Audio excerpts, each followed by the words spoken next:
God, give us men. A time like this demands strong minds, great hearts, true faith, and ready hands. Men whom the lust of office does not kill. Men whom the spoils of office cannot buy. Men who possess opinions and a will. Men who have honor, who will not lie.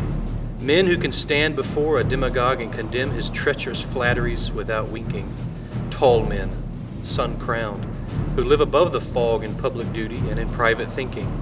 For while the rabble mingle in selfish strife, lo, freedom weeps, wrong rules the land, and waiting justice sleeps.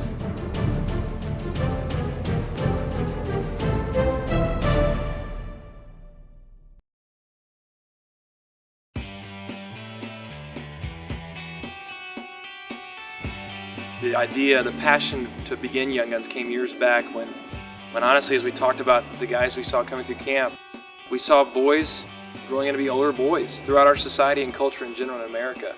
Boys growing up to be older boys. So we wanted to have a program where we could teach what it is to be not just a man, but a godly man. There's a real need for boys to take that step, to take on what it means to be a godly man and to learn to live like a godly man. And really that's what Young Guns is about. You're going to be challenged in the Bible studies to dig deeply into God's Word, to pull out every detail about these godly men and looking through and saying this is what it means to be honest, and this is what it means to be meek, and this is what it means to be passionate. And learn to figure out not only what those look like, but then how to make them a part of your life. And it's going to challenge your soul and your spirit in the same way that working is going to challenge your body. So yeah, the work's hard. We have definitely had people look into that. Tell them about the work. Why is it so hard? We actually want to use that in a refining process. You think about some of the pictures Paul used for what it means to be a disciple. He used a farmer, a soldier, and an athlete. Which one of those is easy? You could sit at home this summer, play video games, drink a lot of Coke, hang out, do a bunch of nothing. And that might prepare you for a lifetime of complacency. You know what? The reality is God has created you not for a lifetime of complacency. He's created you for abundant life. He has created you for so much more. I challenge you to take 5 weeks of your life. Put yourself in a scenario where it's not always comfortable, where it's not always easy, but yet it's good. Put yourself before some college-age guys who love Jesus passionately, who want to pour their life out into you as they follow the example of Christ.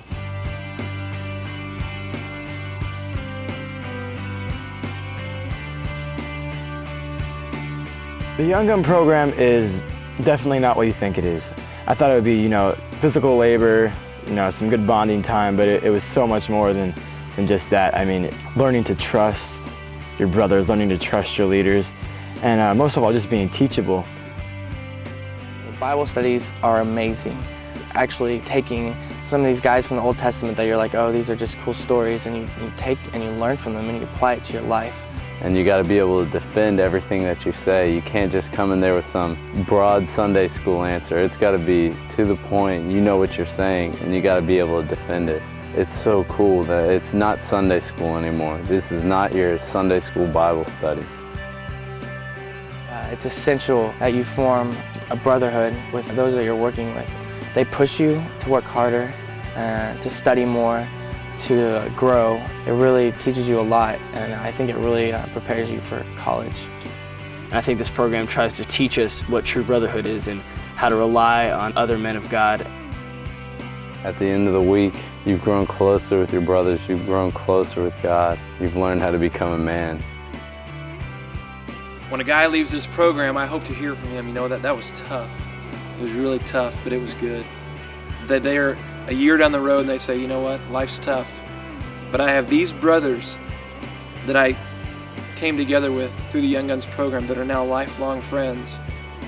And so that as times get tough in my life, I am not a man and alone on an island. I have guys around me who love me, who believe in me, who've locked arms with me, who've sweat with me, who've cried with me, who've studied God's Word with me, and who are with me for life.